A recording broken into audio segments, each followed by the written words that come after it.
All right. So a lot of times, like when I coach some of my clients, because of the communication that we're having, and obviously they run a different business, sometimes in different states and things like that, I pick up on things that makes our brains work together, right? And so I usually come here without an agenda because I like to pull what I brought from the previous couple weeks. You know, I like to pull what I brought from meeting with people, from connecting with people, and from doing my own coaching because coaches need coaches too, right? And so, I can't sell something I wouldn't be willing to do. So, so we try to bring it in and really hone in on it. And what the last 2 weeks has really been about, realistically, is a lot of people are ridiculously scared about this NER thing, right? And so I started to really dial it down and talk to a bunch of people, and I started saying, okay, well, how do we fix this fear? Like, what's the fear? How do we fix this fear? And the commonality that I would get from folks would be, well, the fear extends from change. That's really what it is, right? Like, really, what happened? They removed the commission from the MLS, and we got to do like two more documents, right? Like, that's really what happened. It wasn't like a death-defying change. Now, could we go grassroots and could we like be angry at NAR and like talk about how we're repeating history from 1991 when they put the MLS or they put the commission on the MLS to protect the middle and lower class, right? Like now we took it away again and we're facing inflation, we're facing higher interest rates, and guess who's going to get hurt? Folks who can't pay their realtors, right? And but the difference between today and 1991 is in 1991, there was no fiduciary responsibility to buyers. It was a very different setting. So if you sat in a car as a buyer with a realtor and he told that realtor, hey, I know it's listed for 100 grand, but I'm going to offer 80, but I'm willing to pay 120. The the agent would get out of the car, they would walk right over to the seller and they would go, hey, they're willing to pay 120 because there was no responsibility to you as a buyer. Today, it's very different. Now we got this fancy document that gives some responsibility to each other, right? And it allows the buyer to have a fiduciary responsibility. So there are some differences, there are some changes. I don't know if it's better or worse. What I do know is it's irrelevant to care about the grassroots at this point. It happened. It's after August 17th. I mean, unless you feel like joining a class action lawsuit against NAR to flip it back, what do? We just keep driving forward, right? And so I've got all these little emojis coming up because I move my hands a lot. So apparently I'm thumbs up to everybody. So so we go and we just continue to move forward. And so we got a little bit deeper, and this is in a group setting. We're doing this, and we got a little bit deeper, and we started to talk about, okay, cool. So what could I do to change my business to be less affected? Well, I mean, number one is get more listings, right? That's number one. But the funny part is that as I don't know how many of y'all have been a realtor for a long time. Some of you guys might be newer in the industry. Some of you guys sitting here might have 10 years, 20 years in the industry. And those of you that have been around for a while know that the listing game has always been the game. So that really hasn't changed. Controlling the actual market and controlling the actual property has always been the real game in real estate sales, right? Yes, we get a lot of buyers and the majority of real estate agents start on the buy side, but at some point you start to focus on the listing side. And so let's talk pre August 17th, pre NAR change, pre lawsuit, pre all that stuff. How did you control a market? You controlled the market through listings. The more listings you had in a market, the more market share you had. No one ever counted your market share by working with buyers. If you sold 10 houses in the same community, all to buyers, nobody would know. But if you sold 10 houses in the same community and they were all your listings and all of them were on the internet with your name on it, and all of them had your sign in the front yard, and all of them had open houses with you in attendance, that would be known. And that's where your market share is, right?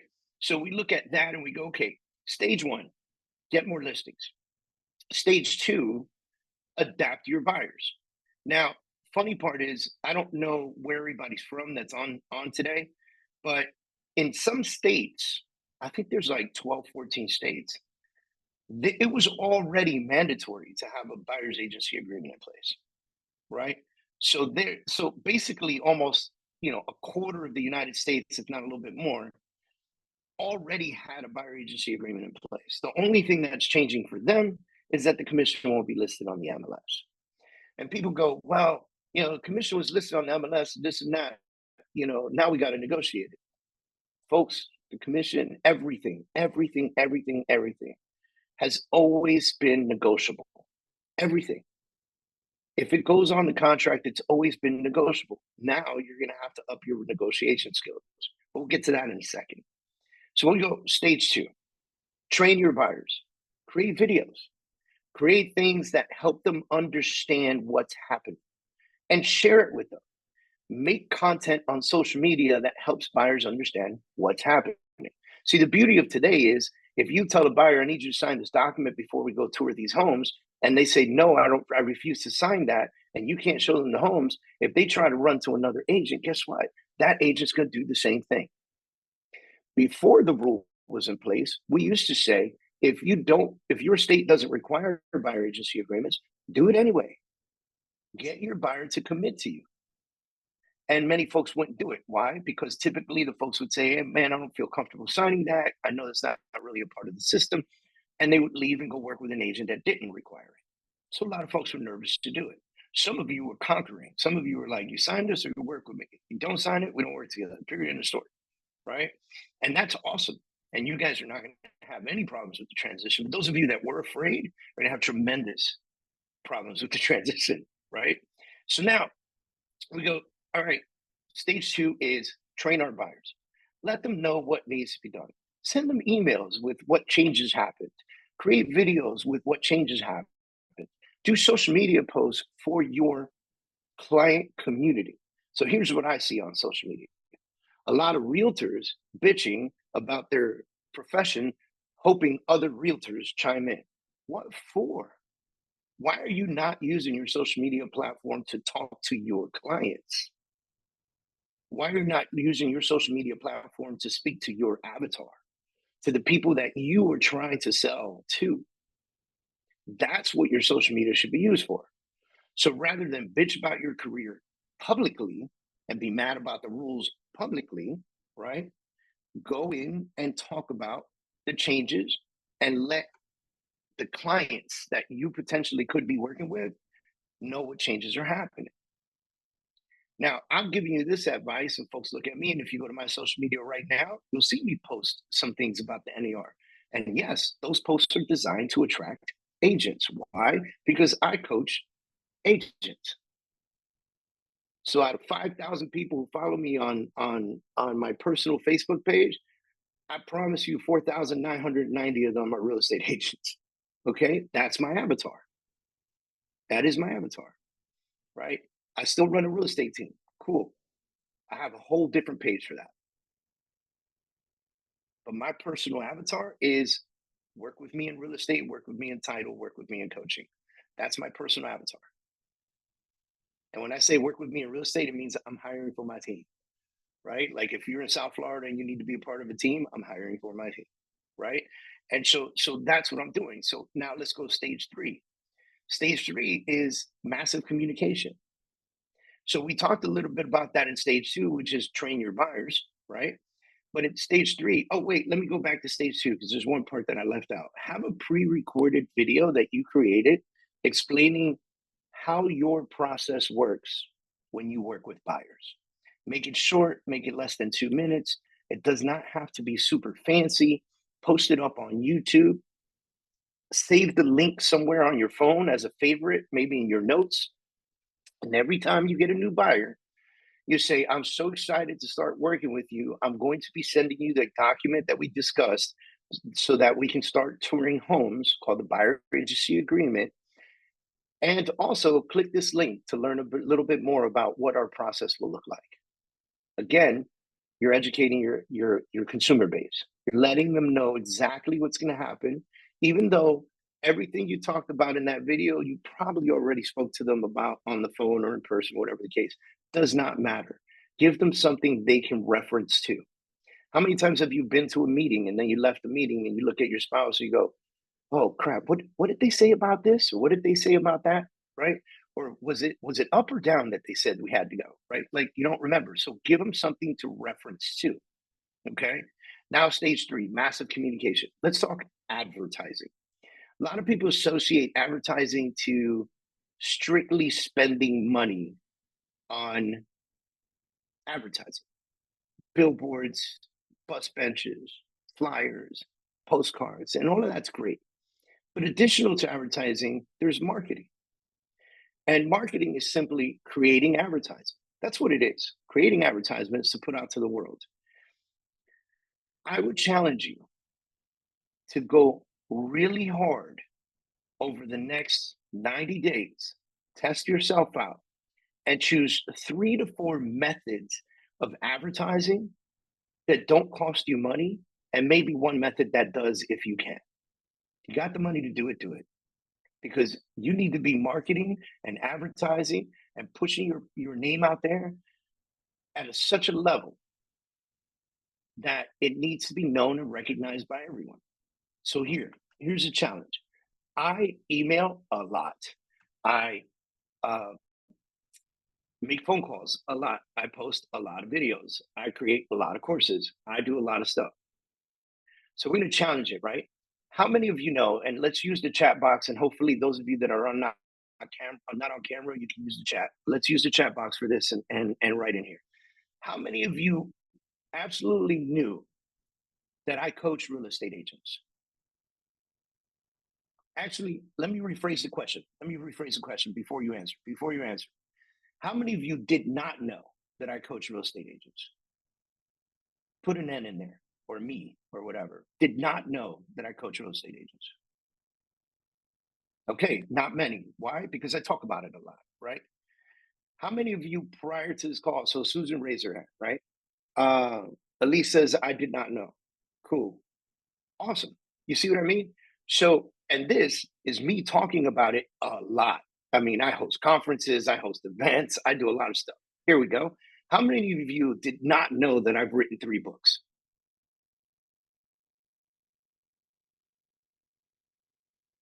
Go ahead and type it in there. If you had no idea that I wrote 3 books, there you go. Right? Debbie, you've been to my classes before too, right?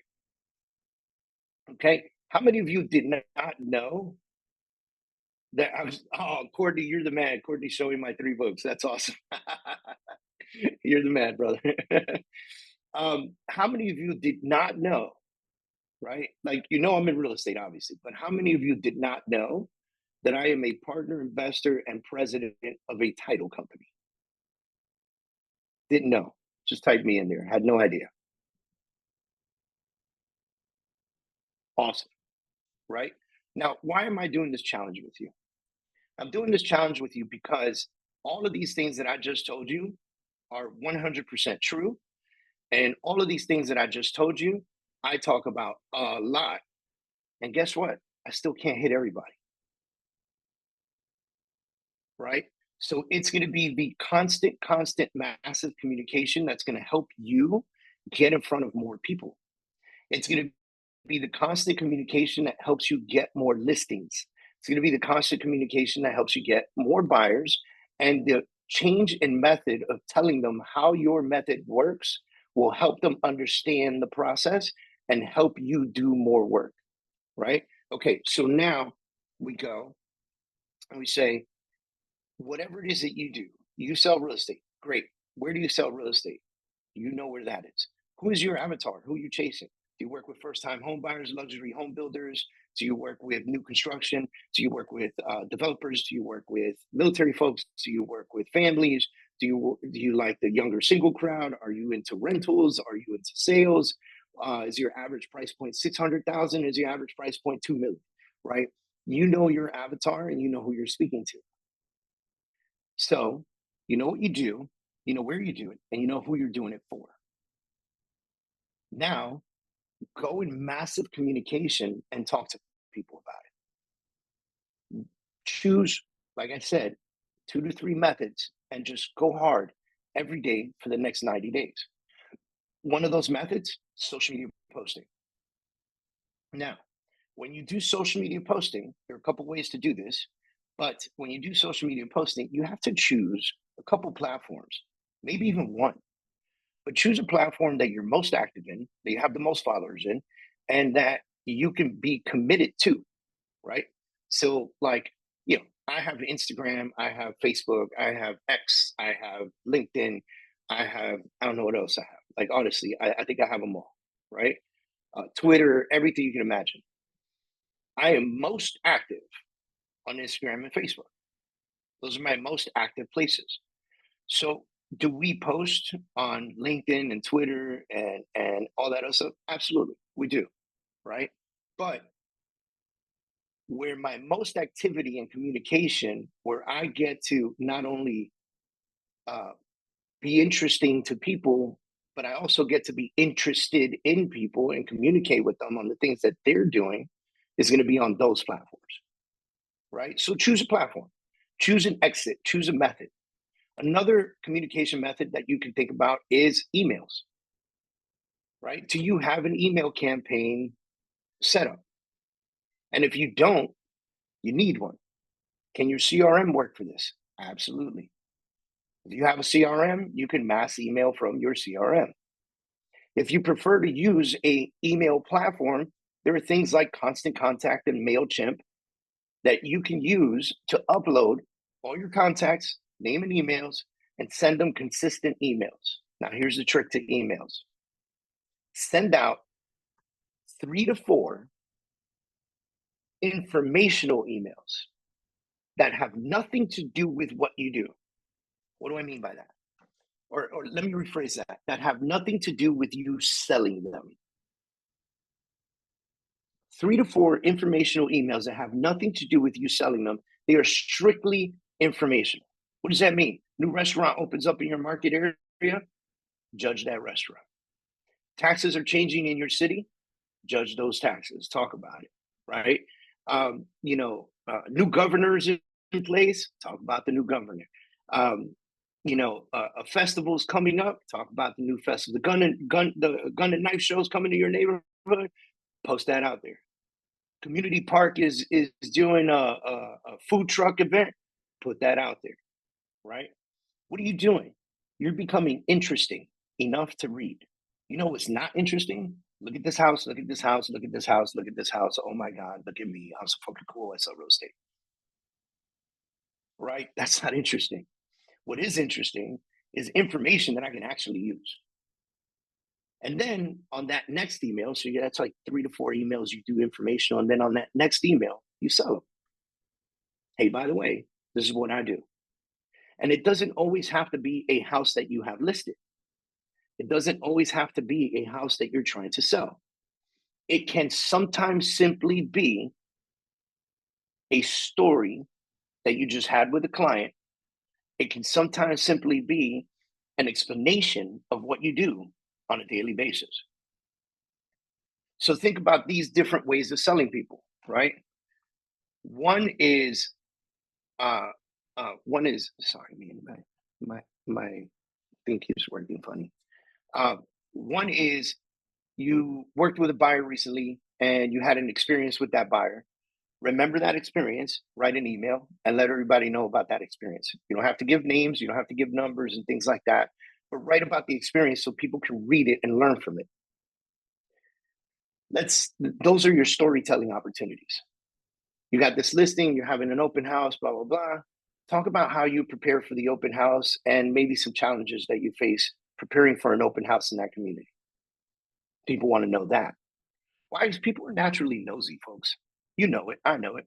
How many of you guys just scroll through social media sometimes just to see what the hell's going on out there in the world? Right? We all do it.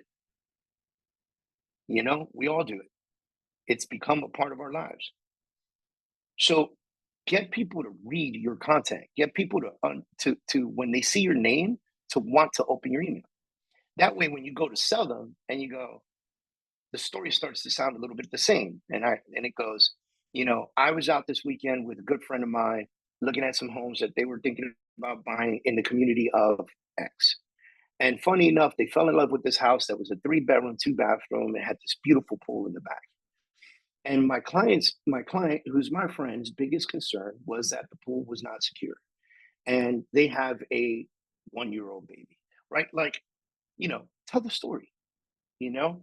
And this is how we solved the problem. Great. There was a problem. That's how we solved the problem.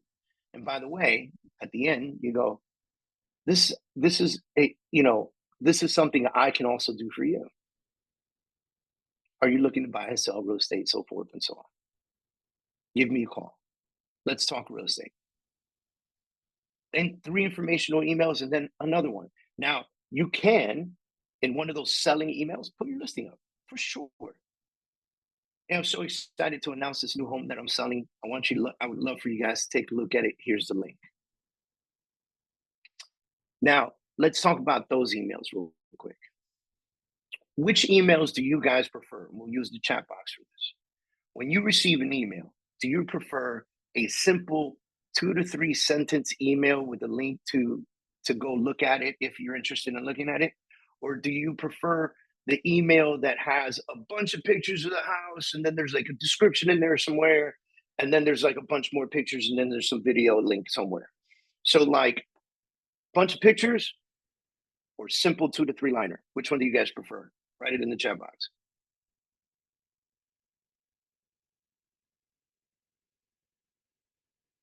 Right. Courtney says, keep it simple.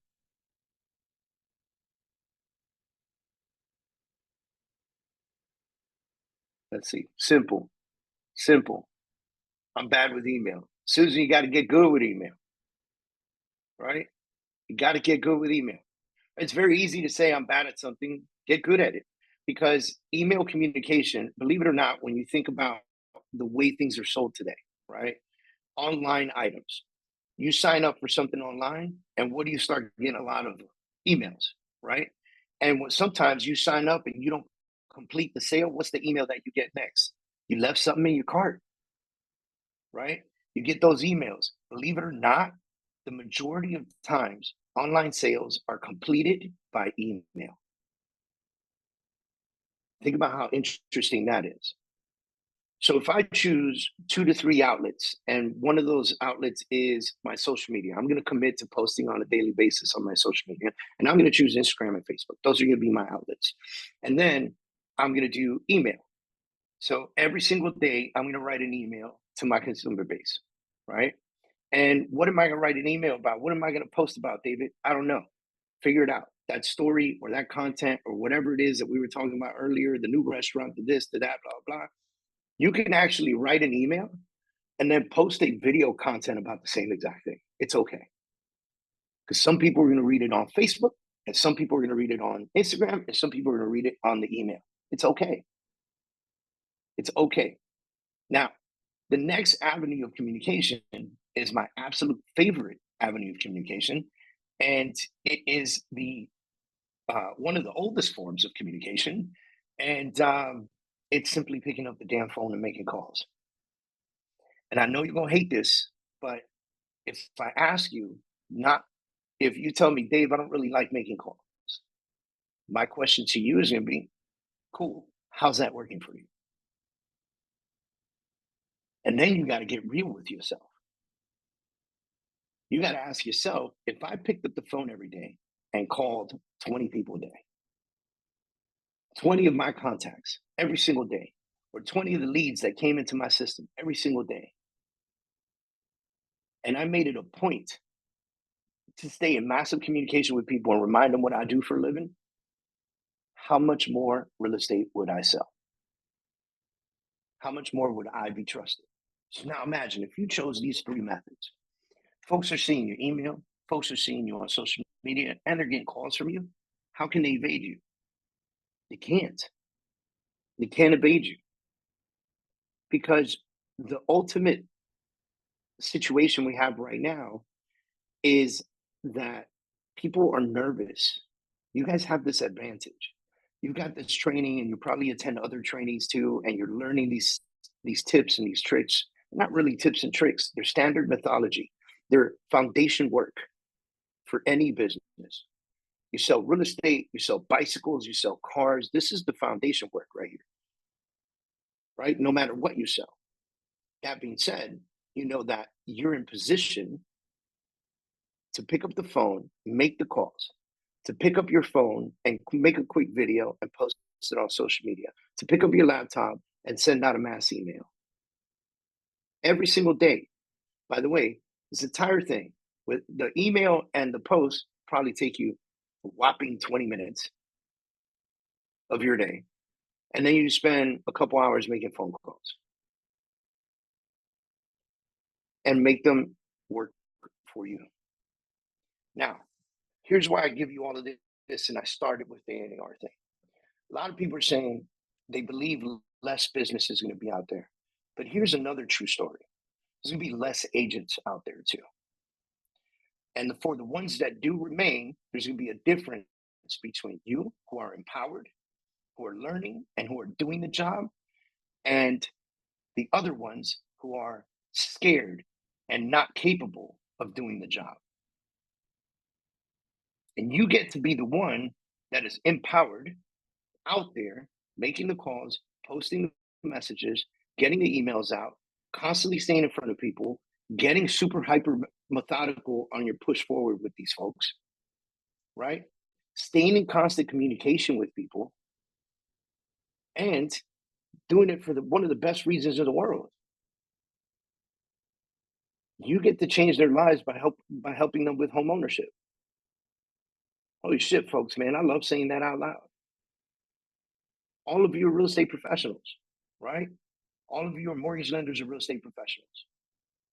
You are changing people's lives every single time you move a house. Every single time. I know sometimes it doesn't feel like it, but you're helping them build wealth. You're helping them, sometimes some of you guys work with first-time home buyers. I used to love working with first-time home buyers. Loved it. Because I'm a sucker for all the tears at the closing table. I'm a big sucker for that shit. Right? I love it. Then one day I decided I wanted to work with a different group of people, and I changed my avatar, and I never went to another closing again. Because I got advice from someone who once told me, he said, you go to all your closings? I said, yeah, absolutely. Of course I go to all my closings. He goes, why? And I said, well, I want to, celebrate the closing and bring them, champagne or cake or something. And be like, but why? They're about to sit down for 2 hours and sign paperwork. What are you doing there for 2 hours? Like, what are you doing there?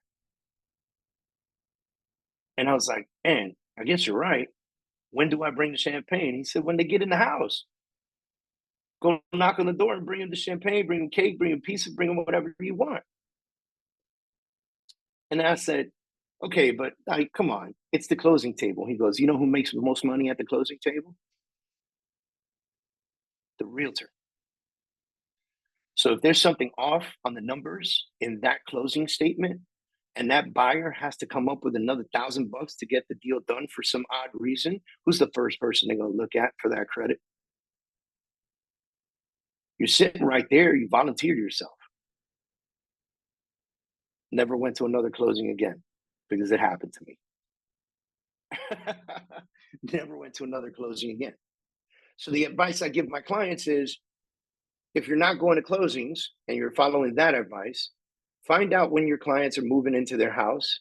Show up on moving day, one of the most stressful days. Like, the euphoria of buying your house lasts until moving day.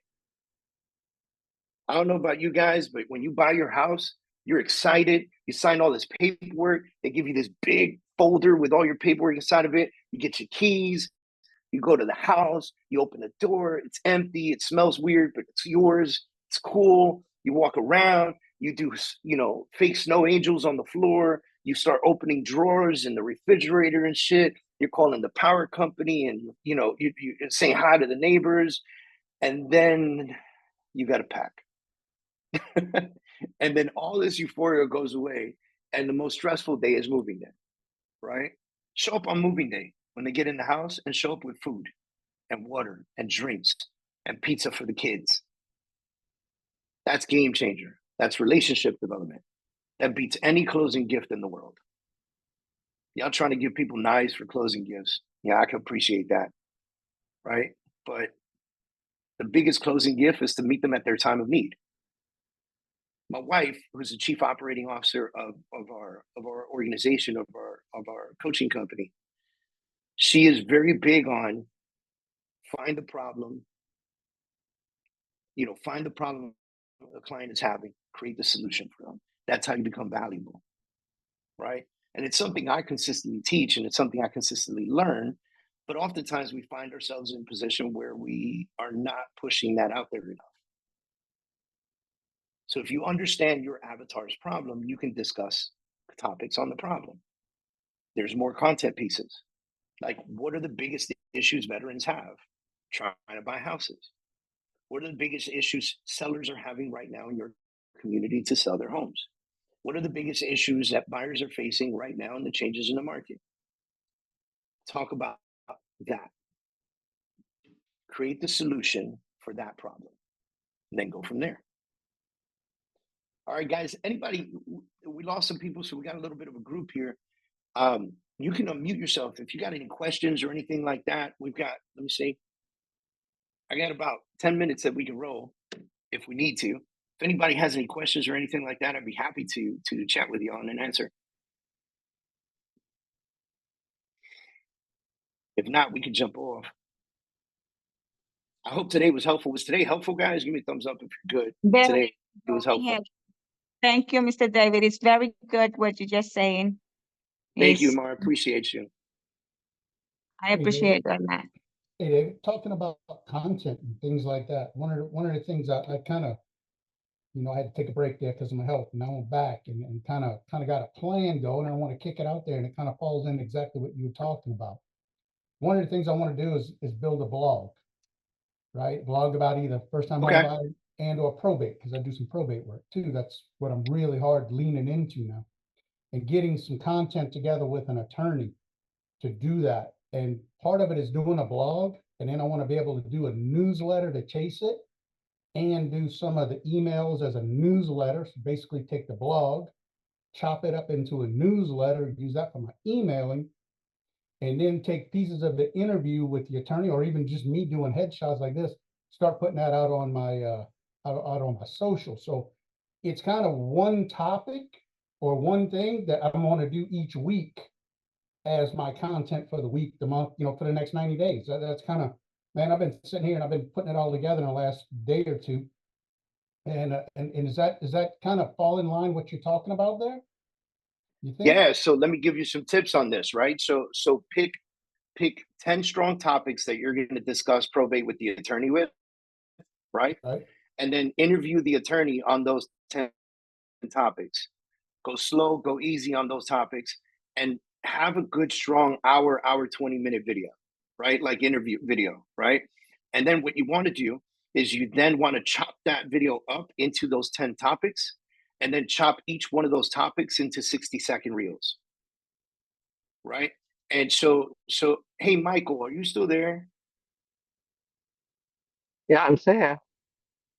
Michael, what's the name of the AI that we use to create the 60-second reels? Office. Let me just post Open. the link. Yeah. All right, he's going to post the link in the chat box, right, for you. So, interview, get 10 topics, right?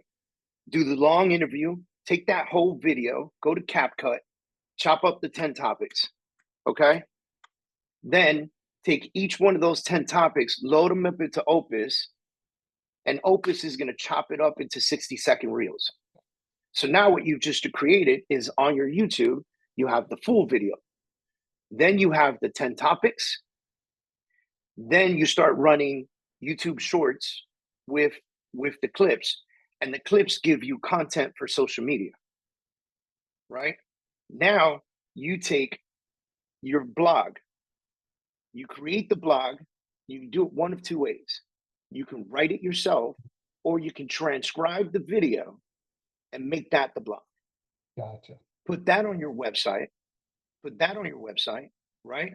Then take an excerpt from the entire topic take an excerpt, the most important piece, Right. and make that an email that goes out to intrigue people to go to the blog, and make sure that your YouTube video is posted on that blog as well. So you want the words and you want the video on the blog. Gotcha. And then you want people to actually visit that blog or visit your YouTube. So in the email, what you're going to do is you're going to entice them with the most important piece. Gotcha. And then it's going to, and you can even make it sometimes, make it like in probate, Miss Jackson passes away and has, 4 kids, but no will. And the next thing that happens is crazy, ... Read more, click link. Right? You see what I'm saying?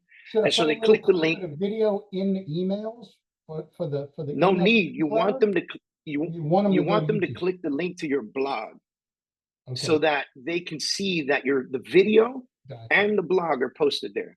Gotcha. Right? And then they get to choose, because you want them on your website. Yeah. You want them on your website. Yeah, that's right? It, that's it. So Gotcha. so you get them to the website, and now they have this opportunity to choose whether they want to read the blog or if they want to watch the video.